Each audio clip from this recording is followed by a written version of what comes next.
The summer the well fields of Harlan County went dry, every grain farmer in the valley learned the same lesson at the same hour, that the man who had laughed loudest in the spring was the man who wept most quietly in August. But that reckoning belongs to the end of the story. The beginning belongs to a cellar and to a woman who stood at its door in the early weeks of April with $3.40 in her coat pocket and the deed to 41 acres of exhausted-looking land in her hand, and to everything her father had sealed underground before the illness took him and the county tax board took the rest. Her name was Della Marsh, and she had arrived in Harlan County the way trouble arrives in a house, quietly through a side door, while everybody was looking somewhere else.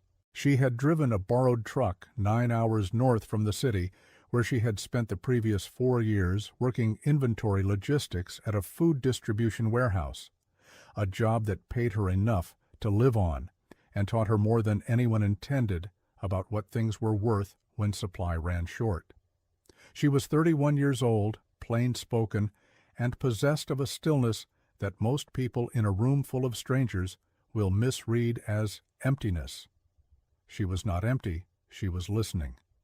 Her father, Lionel Marsh, had died in January, owing $4,200 in back property taxes, which the county had collected by auctioning the farmhouse and the barn and the north pasture and the equipment shed and nearly everything else attached to the property except for the 41 acres on the creek side of the road and the low, half-buried stone building at the back of those acres that the county assessor had listed on the auction paperwork as a disused root cellar of negligible value.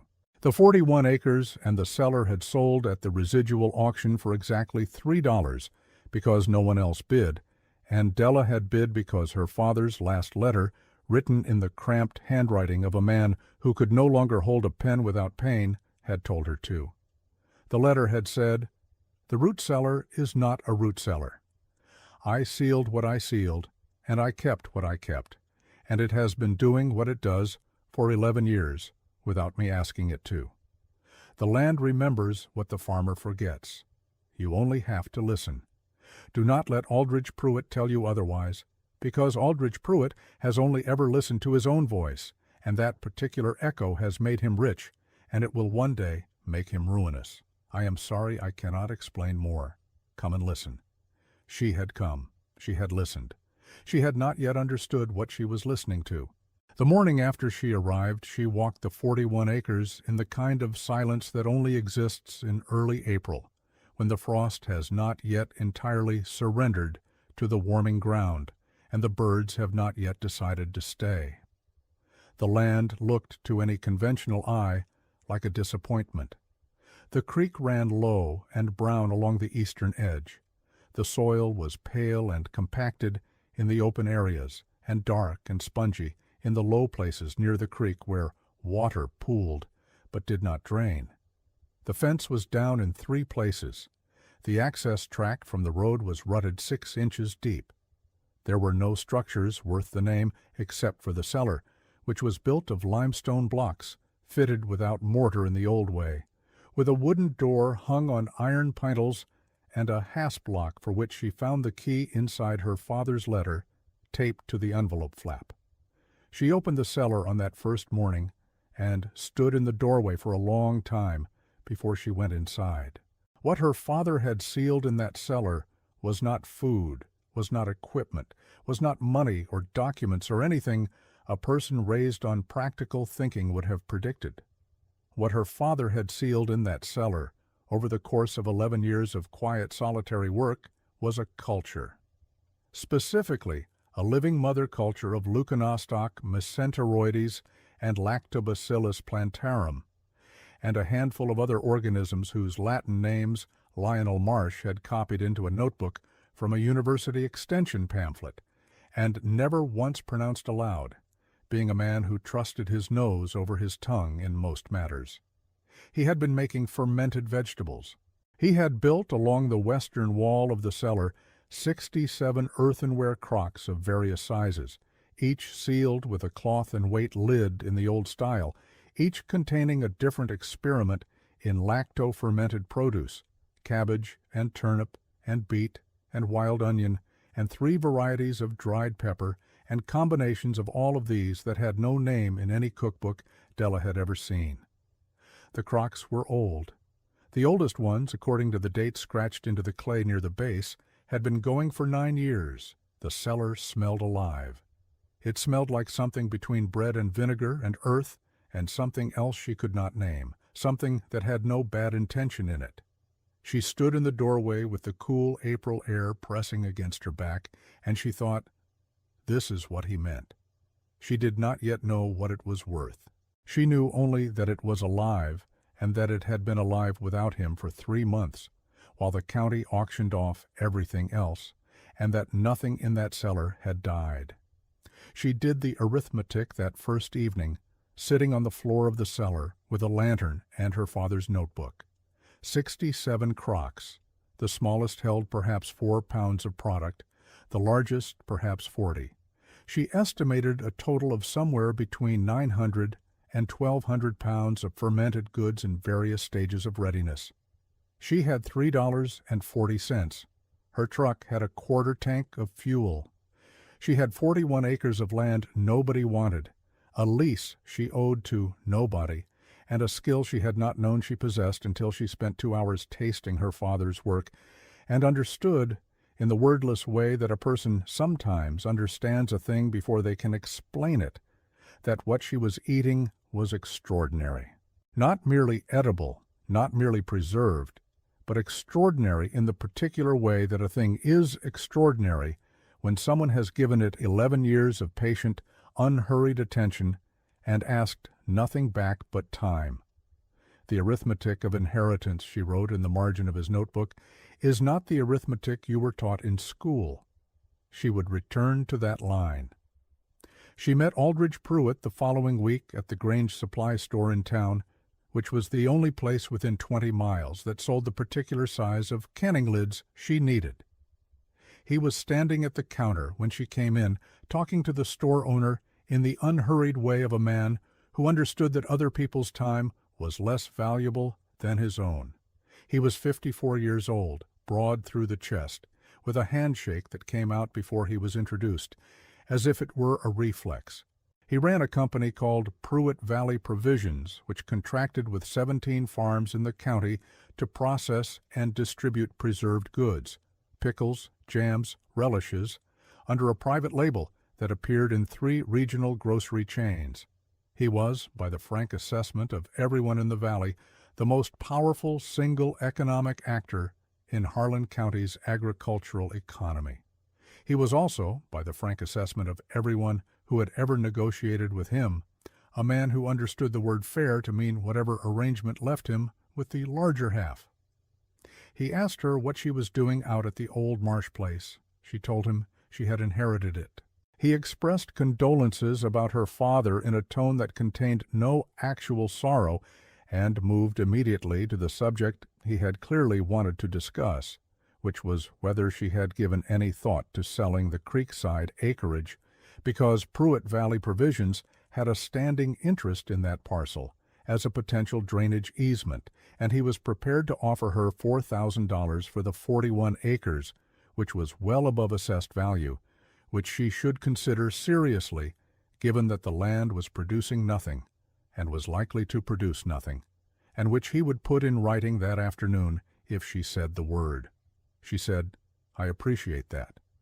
He waited for more. She said, "I'll think on it." He gave her a card and a smile that did not quite reach his eyes, and told the store owner as she was leaving, in a tone pitched to Carrie, that Lionel's daughter seemed like a decent enough girl, but that she had no idea what she'd walked into out there, and that grief did funny things to a person's judgment, and that he'd give her 3 months before she came back to him, with her hat in her hand. The store owner said nothing. He was a man who had worked out long ago that Aldrich Pruitt was the sort of person you agreed with, until he left the room. Della heard every word. She did not turn around.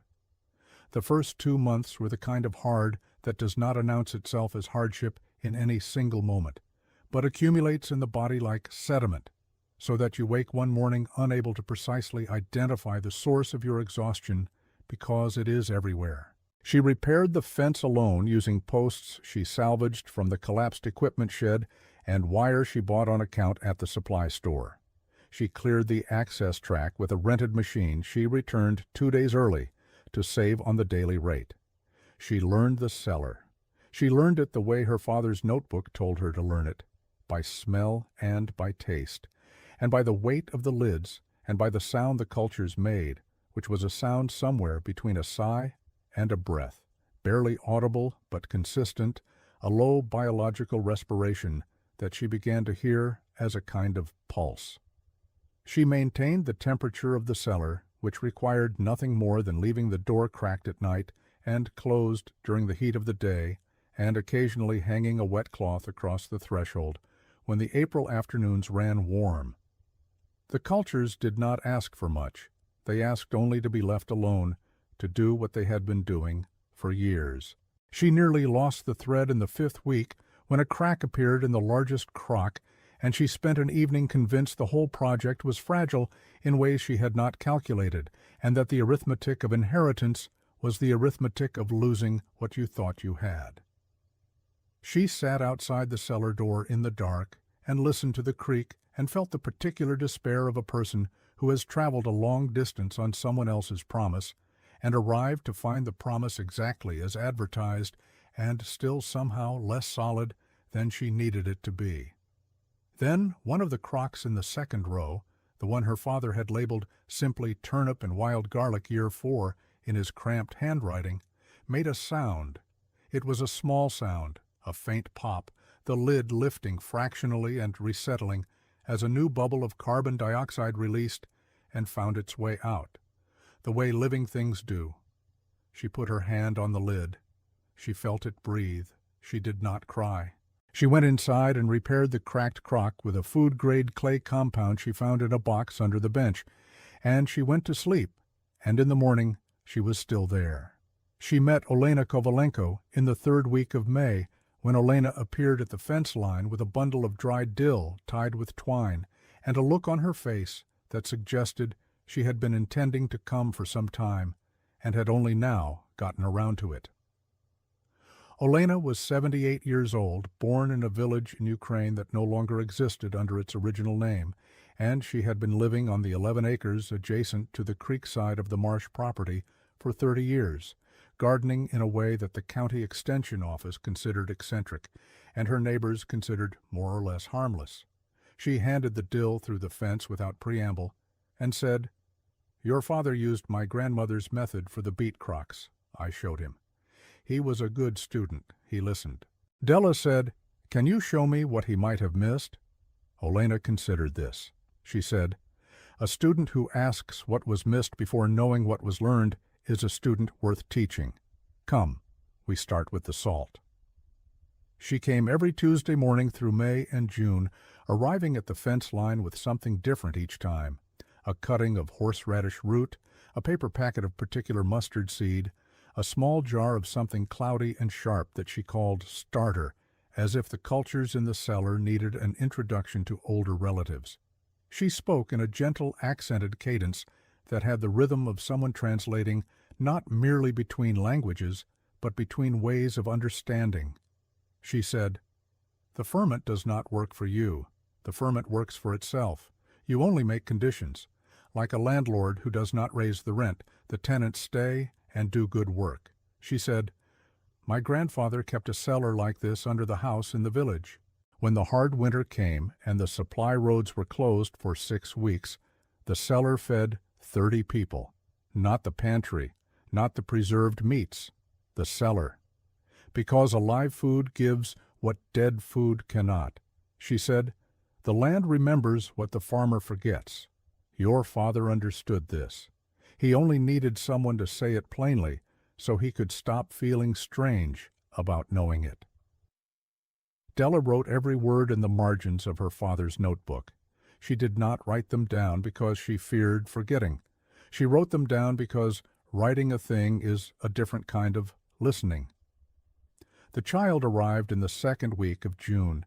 His name was Marcus, and he was 9 years old, and he lived with his grandmother in a house a half-mile down the creek road because his mother was working in a city 3 states away, and his father was a subject his grandmother declined to discuss. He appeared one afternoon at the edge of the track, simply standing there, watching, with the particular stillness of a child who has learned that stillness is safer than motion. Della looked up from where she was moving crocks along the west wall and said, "You want to come in?" He came in. He looked at the crocks for a long time without speaking. Then he said, "They're all different." She said, "That's right." He said, "Do they have names?" She said she hadn't thought about it. He named them. Not formally, not in a ceremony, but gradually over the following weeks, in the way children build vocabulary, by observation and by pattern and by instinct. The large turnip crock near the door he called the General, because it was the biggest and because the lid on it was heavier than any of the others and required both hands to lift. The beet crock with the deep burgundy brine that stained everything it touched he called the Bishop, for reasons he could not articulate, but that seemed correct to everyone who heard it. The small experimental crock of fermented green tomato and wild mustard that his father's notebook had marked simply as uncertain he called the Uncertain. And Della laughed, which was something she had not done since April, and which surprised her enough that she noted the date in the margin of the notebook. Marcus came every afternoon that the weather allowed, and occasionally when it did not. He carried lids. He swept the cellar floor. He fetched the wet cloth for the door frame on hot afternoons without being asked, having worked out for himself why it was necessary. He did not talk very much, but when he talked, it was worth hearing. He said once, watching Della adjust the weights on a row of new crocks she had packed herself, using Olena's method, "It smells like it's thinking." Della considered this for a while and said, "You might be right." The discovery came on a morning in early July. It did not announce itself. Della had been tasting her way through the older crocks systematically, the way she did every 2 weeks, using a small ceramic spoon and her father's notebook open beside her, and when she lifted the lid of the crock, her father had labeled simply the long one, because it was a cylindrical crock longer than it was wide, salvaged from some previous use she could not identify. She tasted something that stopped her entirely. She sat on the stone bench with the spoon in her hand and the crock open before her, and she tasted it again and then a third time, and what she understood was this. Whatever her father had put in the long crock 11 years ago and sealed and left to work had become, through time and the particular ambient culture of that cellar and the mineral quality of the creek-filtered groundwater that he had apparently been using as his brine base, something she had no adequate frame for. It was not cabbage exactly, though cabbage was likely part of it. It was not vinegar, though the acidity was present and clean. It tasted like depth. It tasted like a thing that had been given all the time it needed and had used every minute. She closed the crock. She told nobody. She wrote in the notebook, "The long one is ready. This is what he was waiting for." She wrote, "The arithmetic of inheritance compounds if you let it." Then she closed the notebook and went out and repaired a fence post that did not need repairing and thought about what to do next, which was the most important hour she had spent in Harlan County so far. What she did next was wait. She continued as she had been, maintaining the cellar, working the ferments, buying supplies on account at the store in town, driving past Pruitt Valley Provisions on the county road, and noting that its loading dock was busy every morning with refrigerated trucks taking on product. She said nothing about the long crock. She was banking it the way you bank a fire under ash, present, alive, not yet deployed. The outside validator came in the 3rd week of August, 3.5 months after Della's arrival, in the form of a woman named Carmela Voss, who was the head chef and co-owner of a restaurant in the city 2 hours south that had, over the preceding 5 years, developed a serious regional reputation for doing serious things with fermented and preserved ingredients. Carmela had heard about Lionel Marsh's cellar from an older cook who had passed through Harlan County the previous autumn, and eaten something at the county fair that she had been describing inaccurately, but with great enthusiasm, ever since. Carmela had driven up on a Tuesday morning on a theory and introduced herself at the cellar door with the direct confidence of a person who trusts her instincts and knows that trust has cost her nothing she regrets. Della let her taste her way through the cellar. She saved the long crock for last. Carmela stood over the long crock for what Della later estimated at 4 full minutes, tasting and thinking, and then she said, "What do you want for it?" Della named a number. It was not a modest number. It was the number she had arrived at by working backward from what she understood the product to be and what she understood scarcity to mean in a market where this product did not currently exist at any price. It was the number she had written in the margin of the notebook next to the line about compounding arithmetic, and she had written it down 3 weeks earlier so she would not be tempted to revise it downward in the moment. Carmela looked at her for a moment and then said, "For the whole crock?" Della said. "For a standing monthly order of whatever I can produce to that quality. The long crock is the proof of what the cellar does over time. What I sell you will be younger and therefore somewhat different, but the method is the same, and the culture is the same, and the water is the same, and given a year, you will not be able to tell the difference." Carmela said, "A year is a long time to trust a promise." Della said, "You've been in the cellar for 40 minutes, and you've already made your decision. I'm just telling you the terms." Carmela smiled. She wrote a check for the deposit, a number that represented more money than Della had earned in any single month of her working life, for 12 pounds of product from the secondary crocks and a verbal agreement on the standing order. And she drove 2 hours back south with the general, buckled into the passenger seat of her car in a cooler, which Della would later learn Carmela described to her business partner as the strangest and best procurement decision she had ever made. Della stood in the cellar after Carmela left and did the arithmetic one more time. She could service the standing order. She could expand production using the creek water and Olena's method and the extended culture from the active crocks. She could, in 3 years, be operating at a scale that would make the cellar self-sustaining and profitable by any conventional measure. She wrote in the margin of the notebook, "The arithmetic of inheritance is patience applied to time." She was quiet for a while. Then she wrote, "He knew."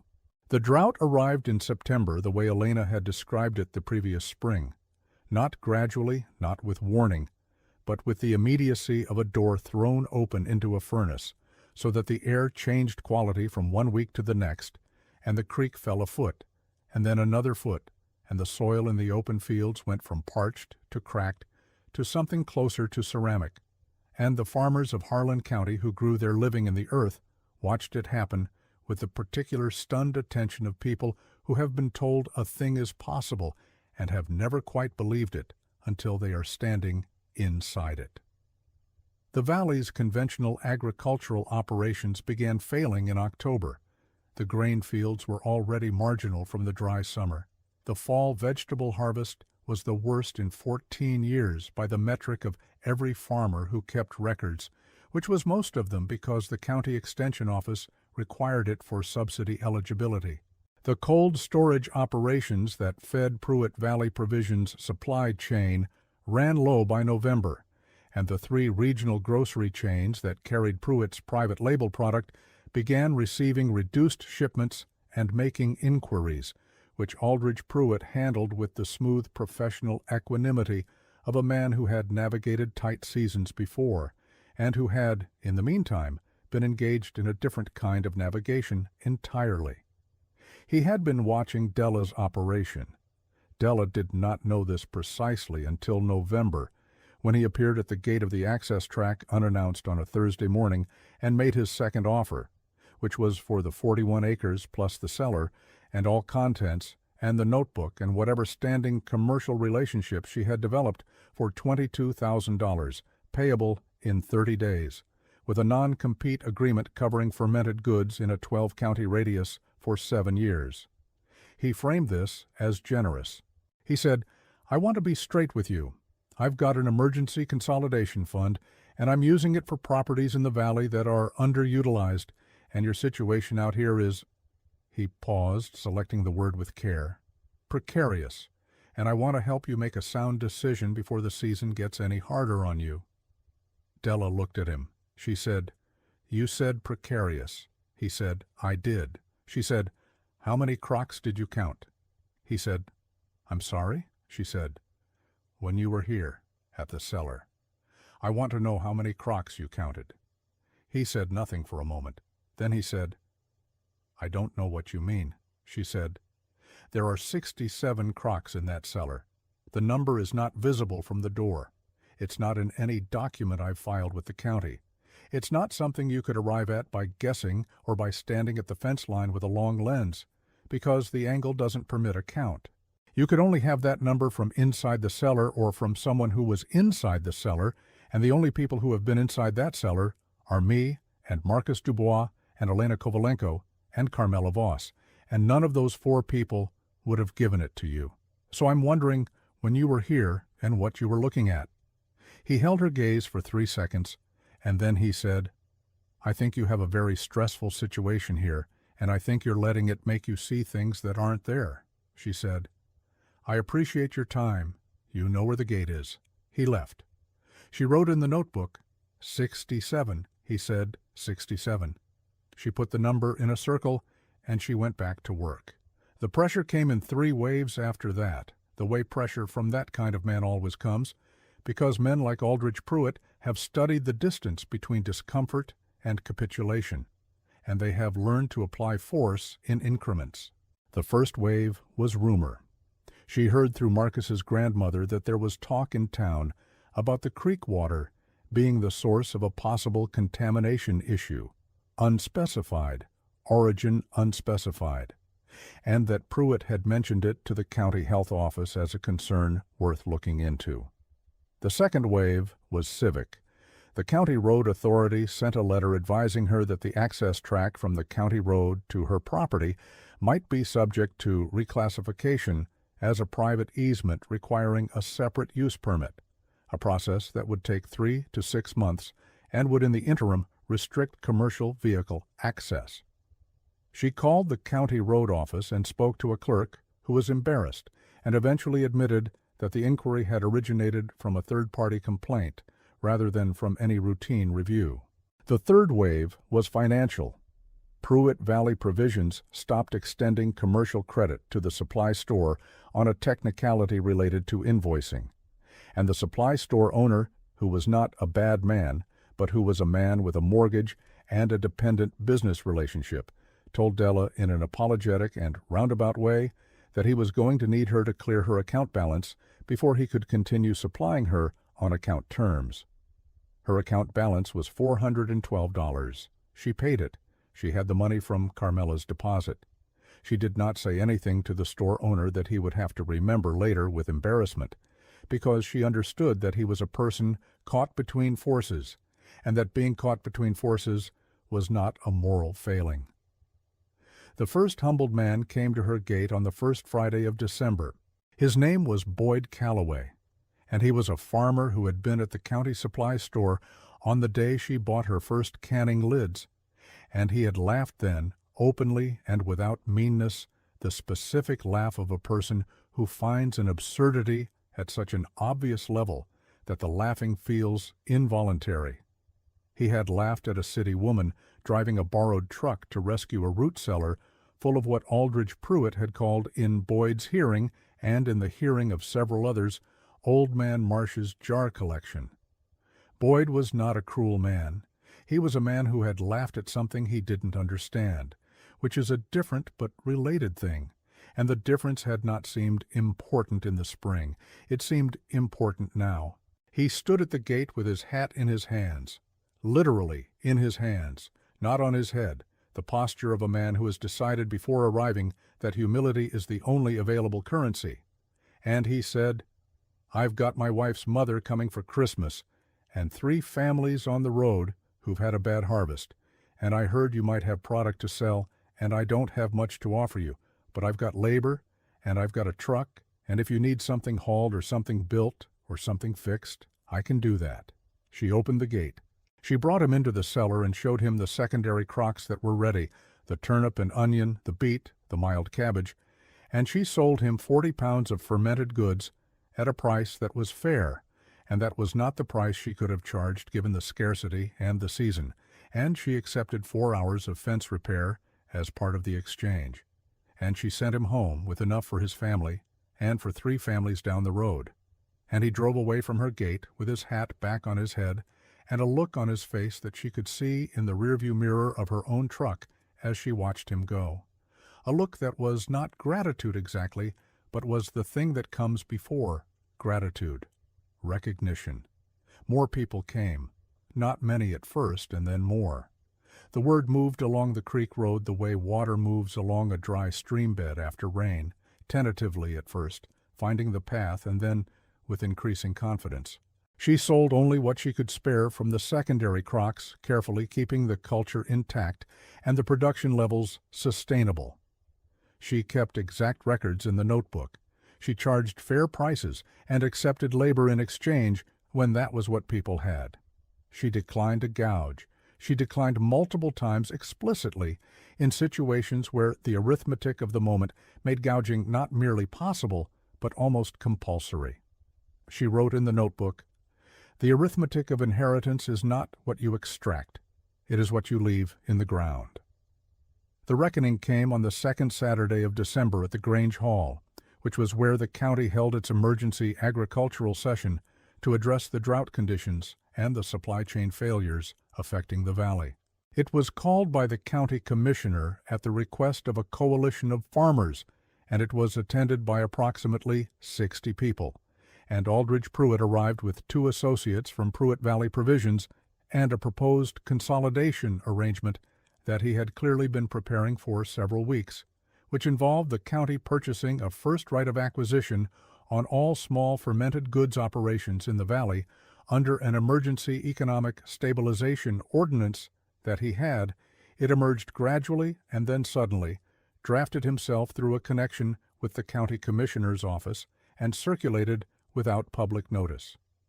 The arrangement would have given Pruitt Valley Provisions effective control over Della's operation and 3 other small operations in the valley through a county intermediary that would negotiate supply contracts on their behalf, with Pruitt Valley Provisions as the exclusive regional distributor.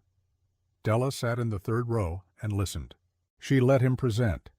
She waited until he finished and took questions from the room, which were generally the questions of people who do not fully understand what is being proposed, but who sense something wrong in the proposal the way an animal senses weather before the sky changes. Then she stood up. She said, "Mr. Pruitt has told you this arrangement will stabilize the valley's supply situation. I want to ask him a question about that, and I want him to tell me in front of this room what he knows about my operation specifically, since he's offered to stabilize it twice in the last 2 months, and he says he's been evaluating operations throughout the valley for this plan." Pruitt said, "I haven't discussed your operation specifically in this presentation." She said, "No, you haven't. You've described it as one of several small fermented goods operations. How many crocks do I have in my cellar, Mr. Pruitt?" The room was quiet. He said, "I don't see how that's relevant." She said, "It's relevant because you gave me that number in October when you came to my gate. You said precarious situation. You offered to consolidate. You used the number 67, which is the count of crocks in my cellar, and you cannot have that number unless you were on my property without my permission. I'm asking you to tell this room how you got it, and I'm asking the county commissioner to note that the man proposing to stabilize this valley's agricultural economy was conducting unauthorized surveillance of a competitor's operation while simultaneously lobbying for the emergency ordinance that would give him control of it." The room was not quiet in the way it had been quiet before. It was quiet the way a room is quiet when 60 people are all arriving at the same conclusion simultaneously, and none of them want to be the first to say it. Pruitt said something about coincidence and about numbers being publicly estimable, and about the hostile framing of her characterization, and the more he said, the smaller he became in the room, because every additional sentence was a sentence in which he failed to deny the specific number, and the specific number was the fact, and facts of that kind have a weight that eloquence cannot balance. The county commissioner, who was an old farmer himself, and who had been watching Aldridge Pruitt operate in Harlan County for 15 years with the wary respect of a man who knows a larger animal shares his range, tabled the ordinance. He did this without ceremony, in 4 words, "We'll table that motion." And the room exhaled. Pruitt left before the session ended, walking out with his 2 associates in the rigid way of a man who is very angry and who has decided that dignity requires he express it as contempt rather than defeat. No one in the room said anything as he left. No one needed to. When he was gone, Della stood again. She said, "I have product available. I have approximately 340 pounds of fermented goods in various stages of readiness in my cellar, and I have the culture and the method to continue producing at that level indefinitely provided the creek water holds, which it will because the creek is fed from the limestone aquifer, and it has not dropped below 3 inches of flow in the 14 years of records my father kept. I am not going to sell that product to a distributor for a margin that leaves the valley dependent on a single buyer. What I am going to do is this." She read from the notebook. She had written it the previous evening in the kitchen of the stone farmhouse, which she had been renting from the property's new owner, an older woman in the city who had bought it at the auction, and who had been willing to lease the farmhouse back at a modest rate once she understood the situation. She had written a price per pound for the secondary crocks, and a price per pound for the longer-aged product, and a schedule for distribution over the following 3 months that would cover approximately 40 families at subsistence purchase levels. And she had written at the bottom of the page in her father's handwriting style, "Not charity, exchange. Bring what you can. Labor, supplies, seed, fair coin." The cellar fed 30 people in a hard winter in a village that no longer exists. It will do the same here. She did not use those last lines aloud. She did not need to. She read the prices and the schedule, and when she sat down, Boyd Calloway, who was sitting in the second row, removed his hat. He did not say anything. He simply held it in his hands, the gesture already familiar to her from December, and 2 or 3 people around him did the same, the quiet, unconscious solidarity of people who have recognized something worth honoring and do not yet have words for it. She looked for Elena in the room and found her near the back wall, standing because the hall was full and there were no chairs left, a small figure in a dark coat with her hands folded in front of her. Elena met her gaze and nodded once, the nod of a teacher watching a student arrive at something the teacher could not have given them directly. Marcus was not in the hall. He was 9 years old, and it was a Saturday evening, and his grandmother had determined that county agricultural meetings were not for children and had left him at home, where Della suspected he was reading a book with the lamp on in the kitchen window and the creek audible through the glass and the whole winter quiet around him. She thought about telling him later what the room had been like. She thought he would listen well. The rains came in January. They came slowly, the way real relief always comes after the kind of waiting that recalibrates what you consider normal, and the creek rose back to its summer level by the 2nd week of February, and the soil of Harlan County accepted the moisture with the particular gratitude of a thing that has been thirsty for a long time and knows the taste of water for exactly what it is. Della expanded the cellar in the spring, not the building, which was sound and did not need expanding, but the operation, adding a 2nd row of crocks along the north wall and a 3rd culture batch, using Elena's older starter and the creek water and the mineral character of that particular piece of ground. She registered the standing order with Carmela Voss as a formal commercial agreement with a food handler's permit and a county business license obtained without incident, the county health office having found, upon inspection, precisely nothing of concern and precisely a great deal of careful, methodical, sanitary practice. The access track easement question resolved itself when the county road authority reviewed the complaint and closed it for lack of substantive basis, which the clerk communicated to her by letter in the same embarrassed tone he had used on the phone.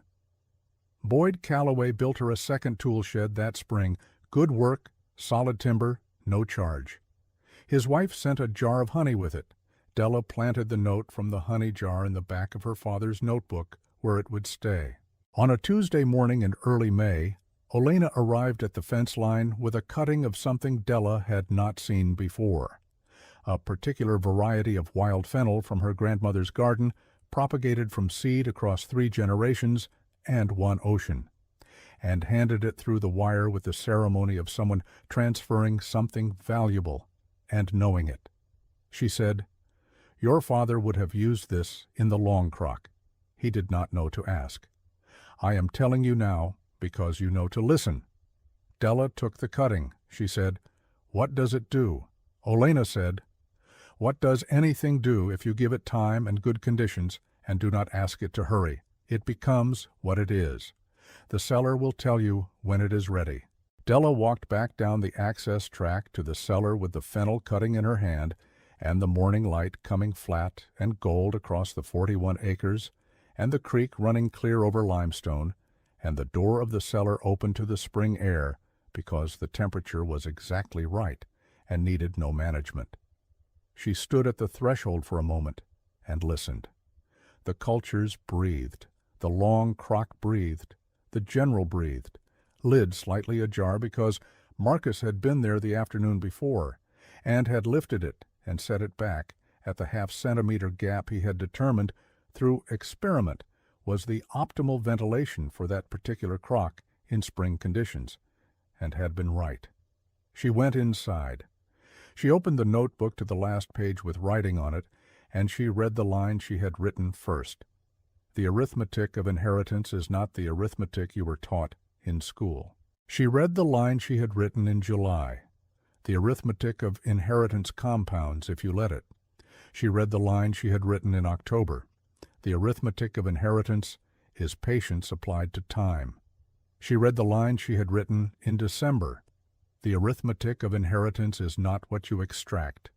It is what you leave in the ground. She wrote one more line. She wrote it under all the others, in the margin where her father had kept his own notes and where there was still a small space remaining. She wrote, "He was right. Come and listen." Then she closed the notebook and set it on the stone bench where it had always been, and she went to work.